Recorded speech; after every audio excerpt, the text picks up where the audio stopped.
Guten Morgen. Jetzt habe ich bereits eine Tasse Kaffee und 3 Tassen Espresso intus. Und nix. Mein Kreislauf beschleunigt heute Morgen wieder wie eine Schnecke in der Sahara. Dieser Geflügelsalat hier, der riecht nicht nur nach Fisch. Der schmeckt auch so. Vermutlich wurde er aus Wasservögeln hergestellt. Wahrscheinlich aus Möwen. Die stinken ja manchmal auch nach Fisch und nach Erdöl. Erdöl, das wie Pech an ihrem Gefieder klebt. Pech? Ja, Pech habe ich auch oft an mir kleben. Glück hingegen perlt an mir meistens ab wie Wasser an einem Lotusblatt. Und das Blöde am Pech ist, dass sein Akku nie leer wird.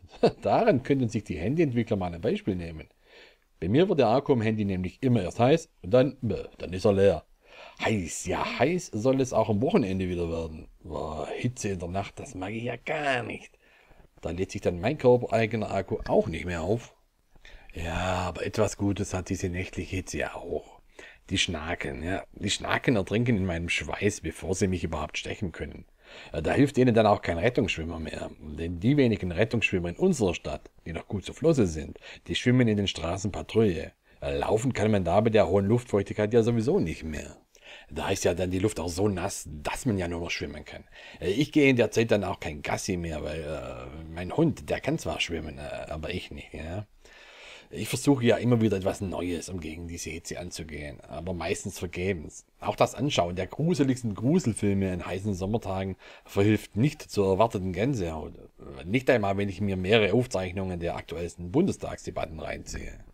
Und deshalb werde ich mich bei der nächsten Hitzewelle meiner Haut und meiner Organe entledigen. Auch meiner Fettleber. Aber das bleibt unter uns. Und falls Sie dann ein Skelett auf der Straße sehen, winken Sie mir einfach zu. Aber ich winke dann nicht zurück, weil nicht, dass mir dabei noch die Arme abfallen. Und ganz so ohne Haut bleibt dann auch kein Pech mehr an mir kleben. Und das Glück kann auch nicht mehr an meiner Haut abperlen. Auch Gänsehaut ist dann kein Thema mehr. Und Schnakenstiche erst recht nicht. Oh Mensch, dass ich da noch nicht früher drauf gekommen bin. Das wird wohl am Koffein liegen, das langsam seine Wirkung zeigt. Ist ja auch bald 14 Uhr und Zeit für ein zweites Frühstück. Also mein Tag kann jetzt langsam beginnen.